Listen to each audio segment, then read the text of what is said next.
Hello, good evening. Hopefully, you guys can hear me. Typically, I go live from a third party platform and stream into my group. Today, I'm at my daughter's, what do you call it? I'm at my daughter's cheerleader tryouts. This is the second day of cheerleader tryouts. So, I did not want to not be a woman of my word and go live today about the topic, why do we stay broke? But instead, I'm going to go live directly from my Facebook group. So hopefully you guys can hear me. If you can hear me, hey, Twan. Can you hear me, Antoine? Let me know if you can hear me. Since I had this headpiece in and I'm in the car, I wanted to make sure. But I wanted to still, make sure I went live. Hey, Keita, how you doing? Because I really wanted to discuss this topic. And then, of course, I'll go live later on. I'll do it the right way. Hey, how you doing, cuz? How you doing, Joe? But nevertheless, I got to make do with what I have. So if you don't know me, my name is Kayla Joshua. I'm the CEO, owner, operator of Knowledge Solutions. And what I do is teach people how to make 100K in 90 days using my power program. But on top of how to make money, I feel like as a community, we need to know how to keep the money that we make. So that's why I wanted to go live today on that topic. Now, hey, Gail, let me know if you can hear me. You know how they tell you, like, basically coming up, like the person who worked the hardest, you're the one who get the money. You get a lot of money, and then like when you go to school or sports or this and that and the other, like they always have it where they try to convince you basically that whoever worked the hardest get the money. But if you notice, even in the workforce, right, even in the workforce, those who make a lot of money is the ones who are not doing any work. Just think about it. Those who make the most of the money, they barely do anything. And sometimes I used to think like, okay, maybe they have the education behind them. A lot of times they don't even have the education. Before I left welfare, my supervisor had a high school diploma and I had a master's in social work. But yet, as a white man, he still made more money than me, if you following my drift. So if hard work itself, I would say, built wealth, why are there so many of us struggling and living paycheck to paycheck? Just make it make sense. If hard work really made people rich, why are so many of us living paycheck to paycheck? Or why is 90% of us, 1% is the wealthy, while the other 90% of us are working every day and mostly W-2 employees? If you know, and I've said it before, the only way really to get wealth and obtain wealth is you're going to have your own business. I was in denial about it. Hey, how you doing, Jeffrey? I was in denial about it because I went to school. I got my associate's degree, my bachelor's degree, my criminal justice degree, my master's in social work. And yet it was people who had less education than me making more money than me. And I could never figure out why. But as I had a lot of self-development and read a lot of books, I learned more outside of school than I have the whole 18, however many years it is you go to go to high school, elementary school to high school. Then I did another 8 years in college, because it took me 8 years just to get my bachelor's degree, on top of the other 3 or 4 years I took to get my master's. So, being a single mom, a teen mom, I should say. Yeah, I was a single mom too. Working in banking, I saw a lot of diversity. I saw a lot of people who looked like me who didn't have any money either. I saw a lot of people who didn't look like me and they had all the money, and I could never figure out like what's the cheat code. And I thought education itself was cheat, and it's not. It's not. You can have all the education in the world and don't make any money. Most of the time, The people who were C students make more money than those who are A and B students. And people don't want to realize it or accept it, but it's the truth, because you have to learn how to think outside the box. Those are the people who actually are successful, and those are the people who actually make a lot of money. The game isn't taught. That's why I go live every week on Thursday, because no one's going to teach you how to make a whole bunch of money. No one's going to teach you how to change your mindset. You know, what they say, the game is to be, you know, that one saying, sold, not to be told. People pay to get this information. How you doing, Mr. Hayes? People pay to get this information, and I'm trying to provide as much information as I can possibly for free, because it's a lot of things that I didn't know and I had to learn, you know, unfortunately a little too late. So we need to learn how our upbringing, our generational things and beliefs and emotional and our belief system, how that itself made us who we are today. I don't know if I told you guys the story before, but I was told that credit didn't matter. I was told that it don't matter for doctor bills, things like that. And I really believed it, but I believed it because that's what my parent told me. My mother told me, oh, that's okay. Credit really don't matter. So go ahead and go to the doctor if you don't have insurance.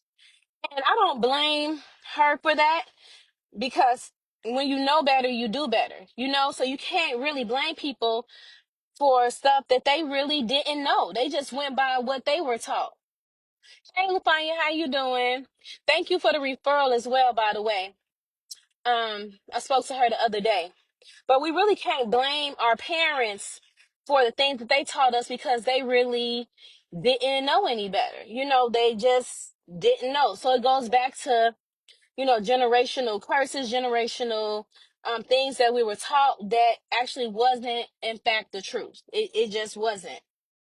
You know, even with taxes, you know, I prepare taxes, and most of my clients' mentality, hey, Amanda, is everybody deserves a tax refund. Everybody's supposed to get taxes.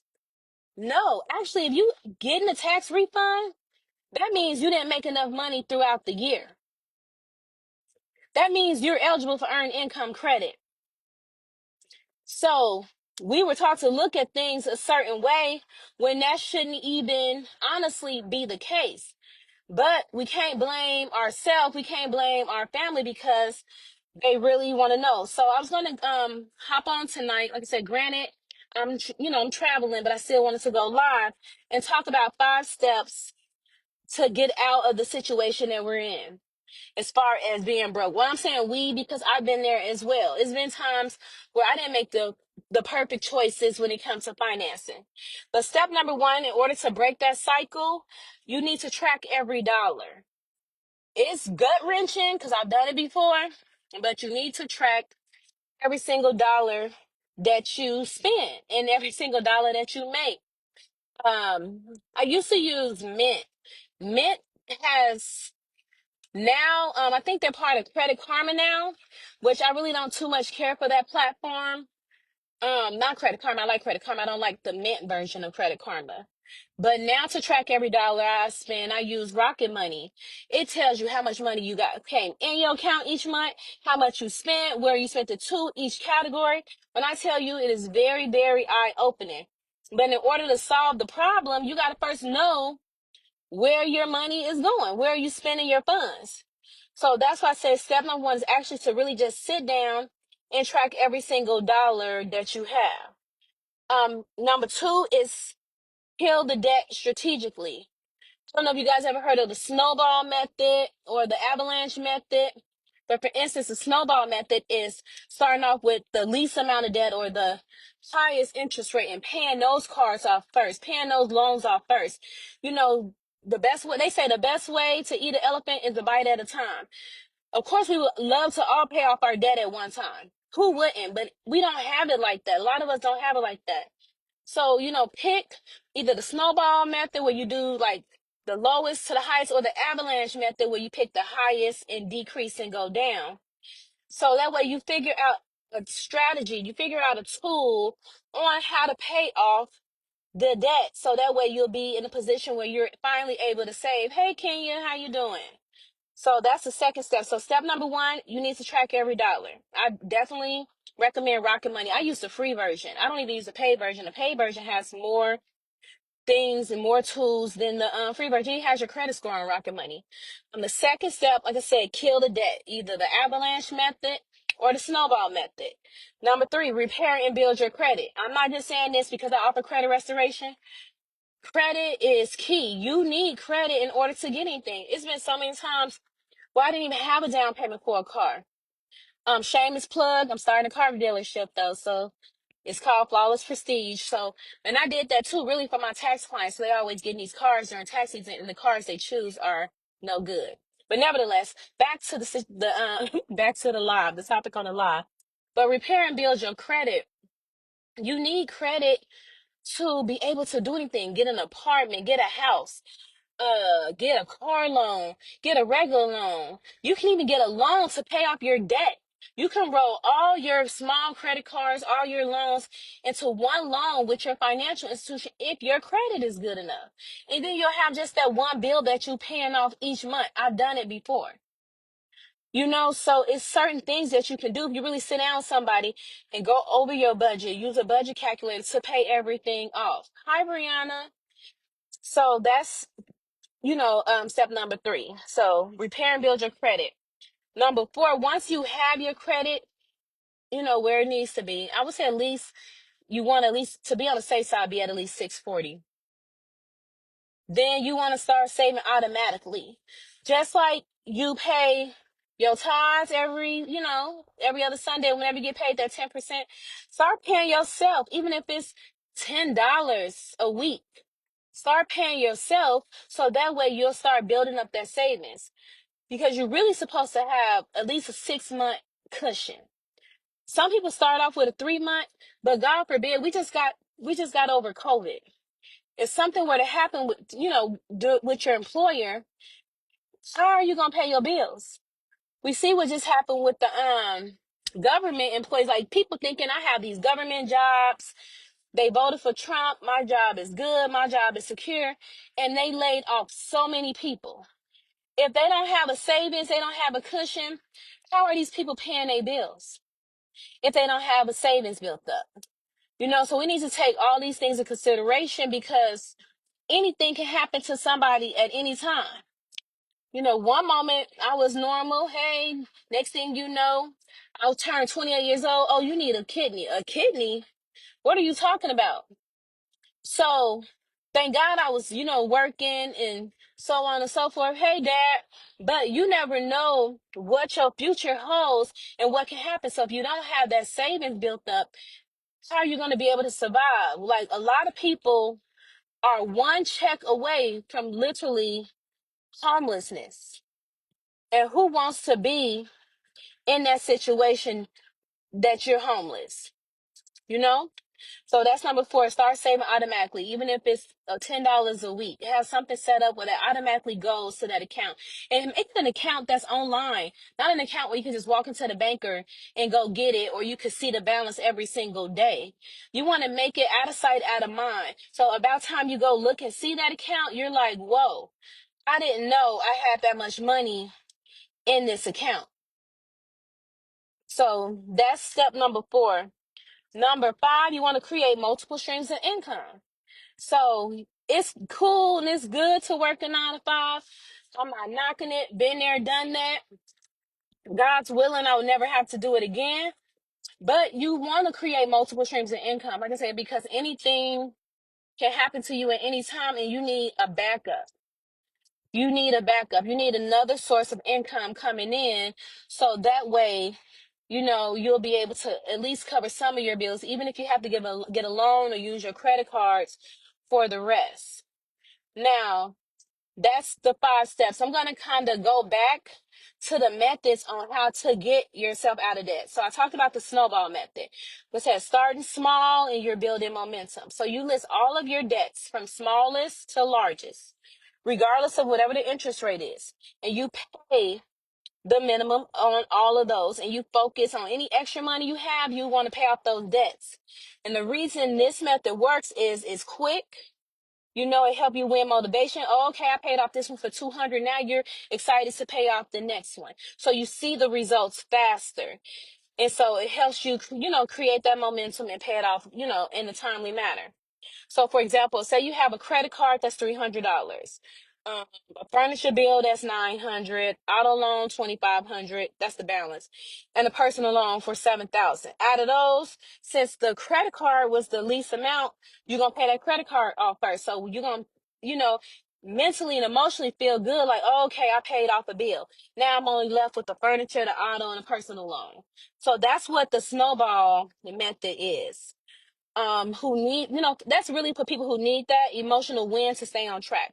That was me. I did the snowball method. I love it. It's my favorite one. The avalanche is you're attacking like the interest rate or the balances first, so that way you can save the most money. So that's what the avalanche method is. So you would list all your debts from highest interest rate to the lowest interest rate. Then the reason this works so good, because you're actually paying less money over time, because interest is calculated daily, compound interest. So when you're paying off the ones that have the highest interest rate, you're actually speeding off your payoff process. So if you have a car with an interest rate of 24%, a personal loan with an interest rate of 19%, an auto loan with an interest rate of 10%, student loan with 4%, you're going to want to pay off that card that has an interest rate of the 24% because the interest rate is higher. It may have a higher balance, but have to know in your mind that I'm saving money in the long run, because interest is compound. It's calculated daily. So you want to focus on a higher interest rate. This method right here is best for people who are focused on maximizing their savings. And I would say you really have to be disciplined to use the avalanche method. But remember, there's no right or wrong method. It's whatever you feel is best for you, and you stick to that method. If snowball is better for you, you need to see those wins faster, then do the snowball method. If you like, I want to save more money and pay down my debt faster, then you would do the avalanche method. So those are some ways to save. Now, I want to talk about some disadvantages we have as a community, because my whole goal is to speak to our community. No shade, no pun intended, but our Black and brown community. And typically we've been locked out of wealth building systems like the GI Bill, home ownership, due to fair lending, and so on and so forth. But we have to make sure we have our stuff intact, sometimes a million times more than any other ethnicities, because they're trying to redline us. They're trying to lock us out of getting these lendings, getting these funding. So this is something that we want to do. Many of us are first generation homeowners. I just got my second home. Congratulations to myself. But it wasn't easy. I had a credit score of 839. I had a deposit down of a lot. And they still was like, oh, we need this. Oh, they're going to ask for a lot of different, but it still was never enough. Nothing was never enough.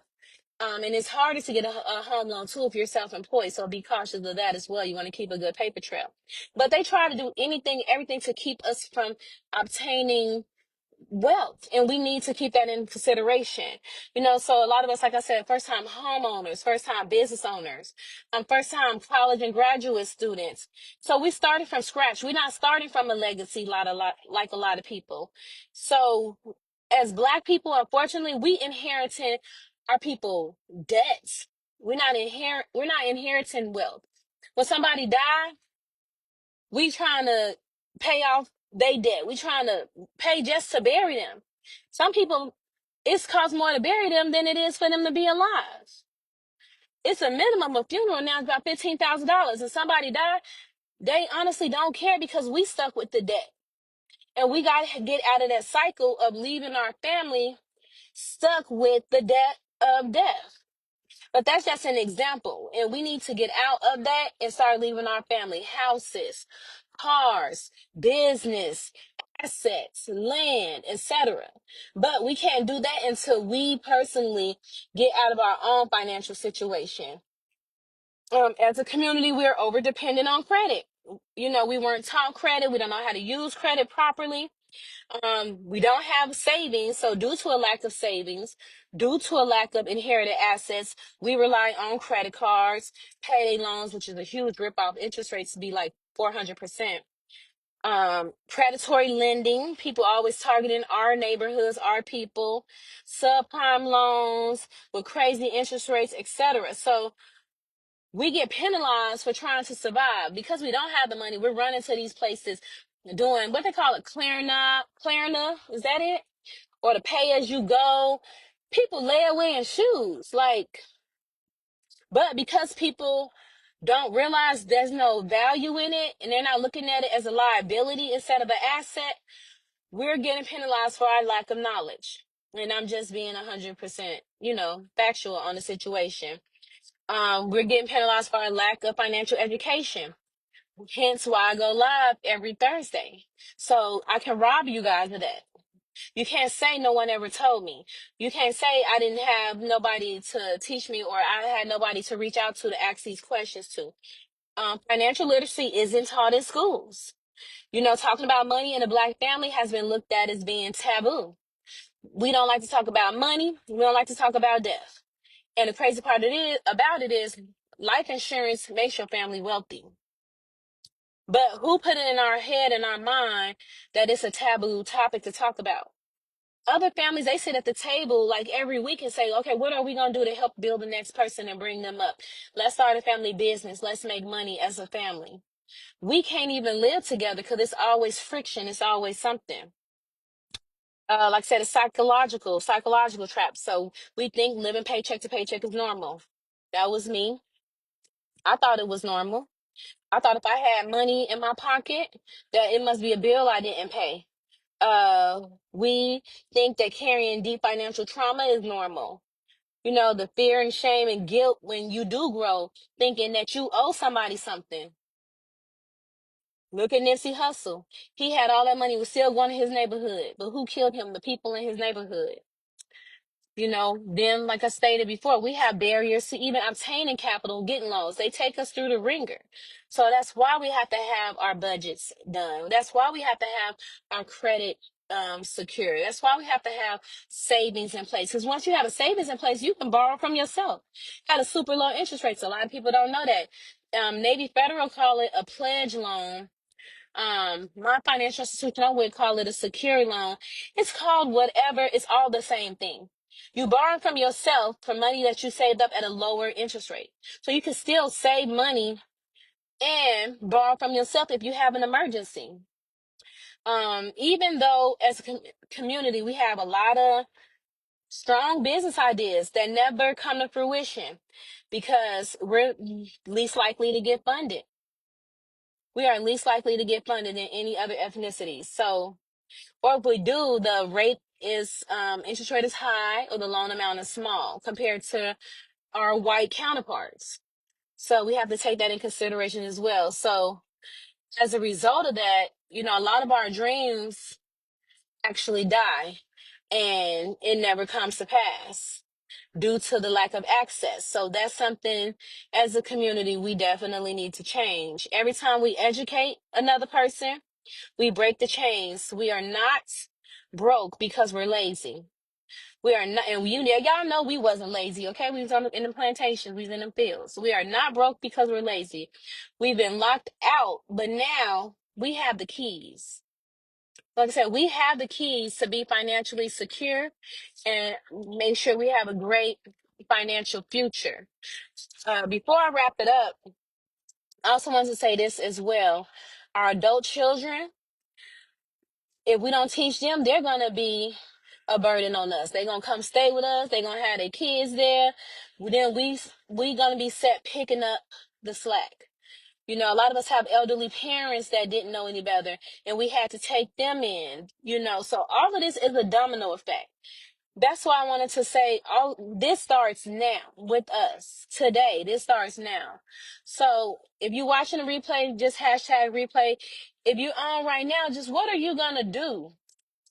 What are you gonna do to change your financial future? Like, what's the first step? It's my daughter thing. What's the first step that you're going to take to change your financial future today. But not just for yourself and for your family, to make sure our families are more secure. So that way they're not a burden on us. They're not a burden on society. They're not waiting on welfare to take care of them. They're not waiting on Section 8 to house them. And I'm not being funny. I done had it all. I done had food stamps, Medicaid, Section 8, low income housing. So don't think this is coming from a place of not knowing. I've been there, done that. But I had to learn to educate myself, and that's why I try to educate others. And if you don't feel comfortable, if you don't know where to start, definitely contact me, inbox me. My website is joinkayla.com. My email is info@joinkayla.com. So you can definitely set up a consultation so that way you'll know where to start, or how to start. But once again, say my name is Kayla Joshua, and Lord, forget my hair. I'm at my baby practice. I'm looking a hot mess. But I did not want to not do this live because I promised that I was going to do it. And so I have to be a woman of my word. But definitely reach out. And if you're interested you need your credit repaired, if you don't want to do it yourself, contact me. You need life insurance policy for your family, contact me. You can't afford life insurance, we can do a funeral plan. You need to learn how to do your budget. Reach out, schedule a consultation. So that way we can all be on the right track for financial freedom. All right, you guys have a nice night.